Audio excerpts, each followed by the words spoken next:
곧이어 이화수와 함께하는 주간 경제동향이 방송됩니다.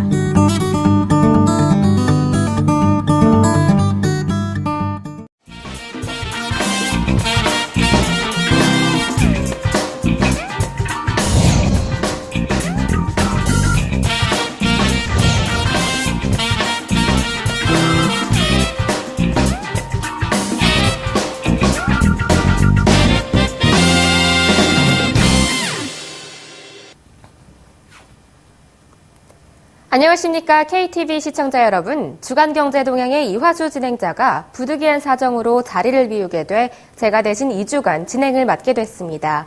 아무쪼록 시청자 여러분의 양해 부탁드리겠습니다. 2억 명 이상의 이슬람 교도들이 거주하는 세계에서 가장 큰 무슬림 국가인 인도네시아에서 올해 하지 성지 순례의 부산함은 여느 때와 다른 모습을 하고 있습니다. 바로 17년 만에 찾아온 루피아와 가치 하락 때문인데요. 올해 3,500명의 인도네시아인이 할당받은 하지 순례객 자리를 내주거나 성지 순례를 연기했다고 합니다. 예전 같으면 하지 기간에 자카르타 국제공항은 수많은 무슬림 성지 순례객 행렬로 가득 찼어야 합니다. 성지 순례는 한 번, 즉 1년 동안만 연기할 수 있는데요. 루피아와의 가치가 어서 안정될 수 있기를 바랍니다. 그럼 주간경제동향 시작하겠습니다.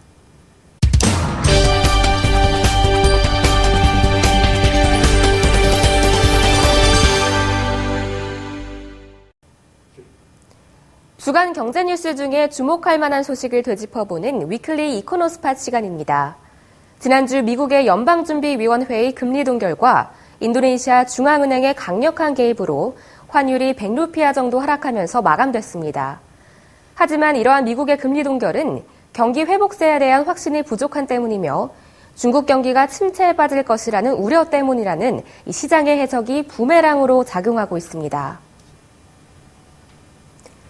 이번 주 들어 하루 만에 14,400선을 회복한 루피아화 환율은 그동안 심리적 저항선이었던 14,500선마저 상향 돌파되며 9월 23일 수요일 14,645로 마감됐습니다.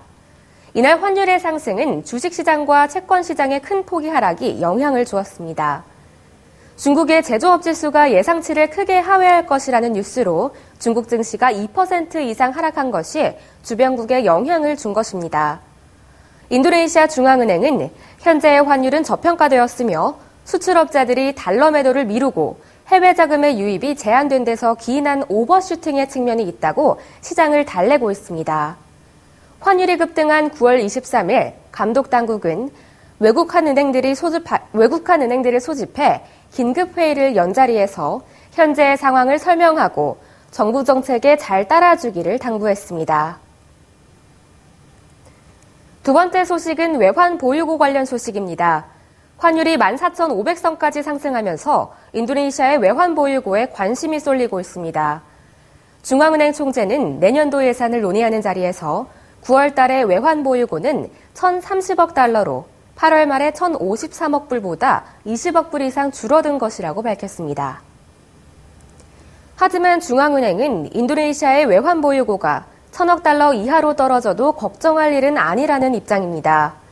중앙은행 아구스 총재는 이전에도 1,000억 달러 이하로 줄어든 적이 있었으며 루피아 환율의 지나친 변동을 방어하는 수단일 뿐입니다. 라고 말했습니다. 아구스 총재는 해외 차입금 중 상당 부분이 민간 부분의 차입금이며 특히 2011년에 유독 많았던 차입금의 만기가 금년에 도래하고 있다고 설명했습니다. 9월에 실제로 외환 보유고가 줄어든 게 되면 지난 2월 이후 7개월 연속 외환 보유고가 감소하는 것입니다. 다음 소식입니다.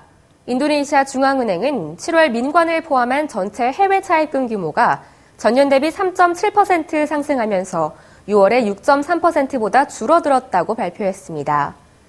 7월 말 현재 총 해외 차입금은 미화 3,037억 불이며 이 중 정부 부문은 1,345억 불이고 민간 부문은 1,692억 불인 것으로 집계됐습니다. 해외 차입금의 증가 속도 감소는 민관 모두에서 나타나는 현상이며 이는 경제가 침체된 것에 기인한다는 설명입니다.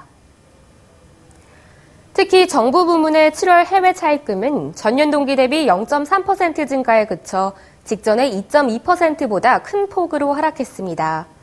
하지만 외국인들의 정부 채권 보유는 꾸준히 증가됐습니다. 7월 정부는 미화 13억 불 규모의 유로 채권을 발행한 바 있습니다.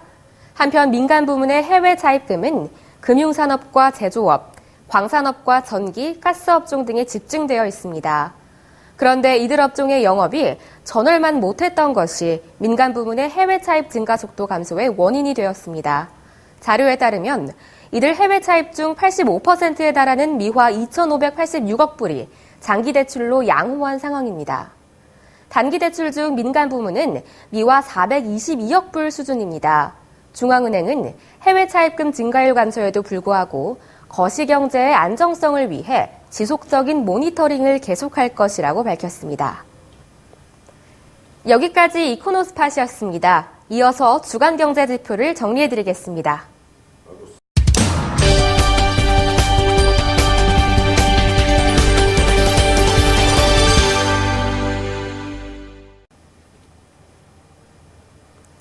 오늘은 지난 이둘 아드하로 휴일이었던 관계로 월요일부터 수요일까지의 경제 지표를 정리해서 전달해드리겠습니다.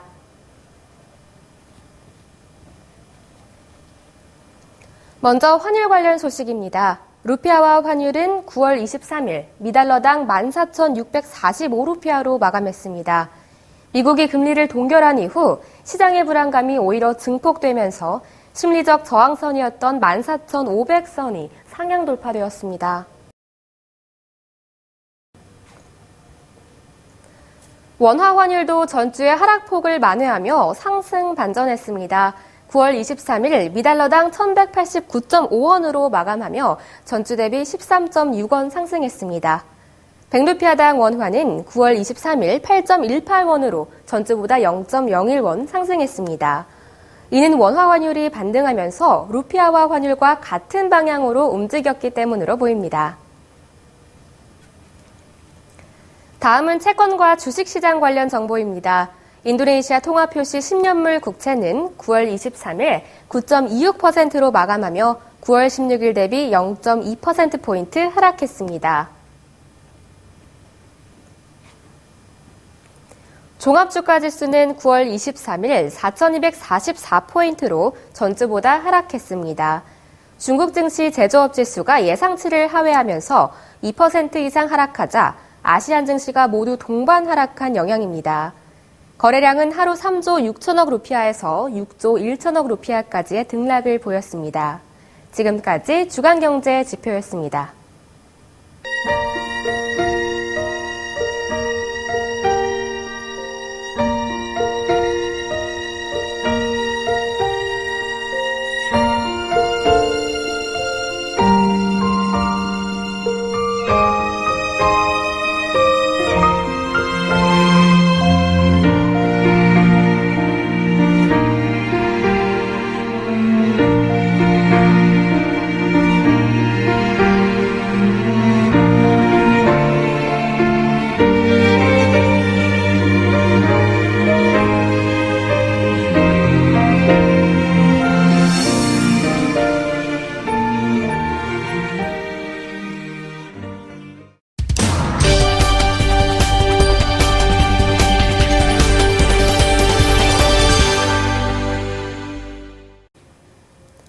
비즈니스맨들에게 사업에 도움이 되는 정보를 알려드리는 인리비즈 포커스 시간입니다.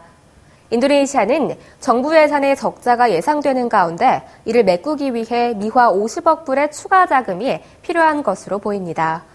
재무부 관계자에 따르면 금년도 예산 적자는 GDP의 2.23%에 이를 것으로 보여 예상치를 초과할 것이라고 합니다. 이는 금년도의 다양한 세수 감면 정책으로 세수가 부족한 때문으로 보입니다.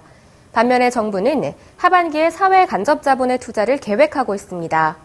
당초 정부 예산 적자는 GDP의 1.9% 정도를 예상했지만 하반기 정부 지출 계획을 앞두고 2.3% 적자인 미화 180억 불로 수정됐습니다.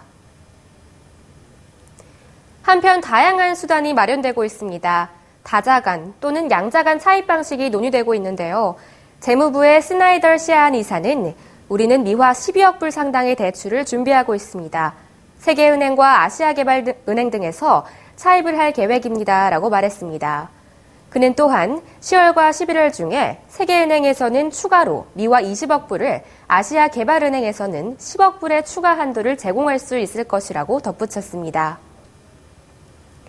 부족한 자금은 채권 발행을 통해 보전될 예정입니다. 채권 발행을 통해 미화 10억 불 정도까지 준비가 가능할 것으로 보이는데요.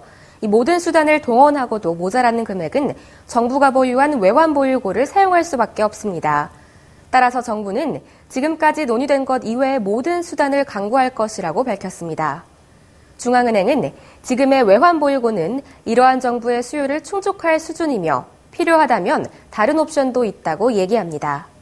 외환보유고를 보강해줄 옵션으로는 중국과의 미화 150억 불 규모의 스왑 거래 계약과 일본과의 미화 227억 불 상당의 스왑 거래 등이 있습니다. 인도네시아 정부는 금년에는 더 이상 쌀을 수입하지 않겠다는 입장을 번복했습니다. 유수프 칼라 부통령은 인터뷰에서 필요하다면 쌀 수입을 허용할 것이라고 밝혔습니다. 최근 정부 자료에 의하면 금년 중 필요한 쌀 사용량은 3,200만 톤인 반면 농업청이 산출한 국내 쌀 산출량은 4,300만 톤입니다. 하지만 유수프 칼라 부통령은 엘니뇨 현상의 영향으로 건기가 길어지고 정도가 심해지면서 쌀 수확량이 예상치보다 줄어들 수 있다고 우려했습니다. 유수프 칼라 부통령은 가뭄을 일으키는 엘니뇨 현상으로 수확량이 줄어들게 되는 경우 쌀을 수입하여 부족분을 채워야 합니다라고 말했는데요. 그는 농업청과 통계청의 예측치를 지나치게 낙관적이라며 지적했습니다. 조코위 대통령은 이전에 올해 안에 더 이상의 쌀 수입은 없다고 천명한 바 있습니다. 근본 쌀 수입과 비슷한 사태가 소고기 수입에서도 발생해 큰 혼란을 가져온 적이 있었습니다. 정부 고위 관계자에 따르면 인도네시아 정부가 경기 침체기에 상업 활동을 활성화하기 위해 국내 사업가들을 보호하기 위해 노력을 할 것이라고 합니다. 정치, 법무와 안보조정부의 루훗 장관은 부패방지위원회, 경찰청, 투자조정위원회 등 관련된 부서들이 참석한 가운데 인도네시아 경영자협회에서 국내외 사업가들 협회 앞에서 이 같은 합의를 했다고 밝혔습니다. 이는 악화된 경제 상황을 활성화시키기 위한 새로운 사업 환경을 조성할 것에 합의했다는 것입니다. 루훗 장관은 또한 이 자리에서 우리는 더 이상 혼란을 원하지 않습니다. 정부는 사업가들을 위한 안전장치를 마련해줘야 합니다. 라고 말했습니다. 참석자들은 경찰과 부패방지위원회가 불미스러운 범죄 혐의를 잡고 조사에 나서지 않을까 하는 두려움이 정부 지출을 사용하는 대신 은행 계좌에 넣어주는 주요한 원인이 되고 있다고 입을 모았습니다. 8월 말까지 정부 지출은 전체 예산의 53.1% 집행 중에 있습니다. 이러한 정부 지출 집행이 늦어지면서 경기 악화를 심화시킨 측면이 있었습니다. 인도네시아 경제는 3반기 4.7%의 경제 성장률을 기록하며 최근 6년 내 최저치를 기록했습니다. 루훗 장관은 만약에 법적인 장애물이 사업을 방해하게 된다면 언제든 자신의 사무실에 민원을 넣으라는 말도 덧붙였습니다. 그는 정부와 사업가들은 함께 일하는 파트너이며 하나의 팀으로 일해야 한다고 강조했습니다. 루훗 장관은 현재 지방정부가 법무자문회사의 조언과 협조를 받으면서 정부 지출을 사용하기 시작하고 있습니다. 라고 말했습니다. 중앙정부는 지난 8월 433조 루피아 규모의 예산을 지방정부에 이전한 바 있습니다. 이날 함께 자리한 부패방지위원회의 루키 의장은 사업가들이 법적인 테두리 내에서 정상적인 상업행위를 하는 데 있어 절대로 위축될 필요가 없다고 이야기했습니다. 하지만 루키 의장은 사업가들은 상업행위를 하면서 사례금과 같은 뇌물이나 리베이트가 없는지 또는 사기 행위는 없는지 항상 확인해야 합니다.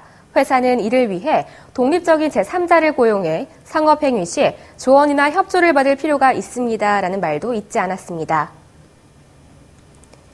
경영자협회의 소피안 와난디 수출부문 부회장은 경기 침체기의 경영활동에서 법 또는 보안 문제가 중요한 걸림돌이라고 하는데 동의한다고 얘기했습니다.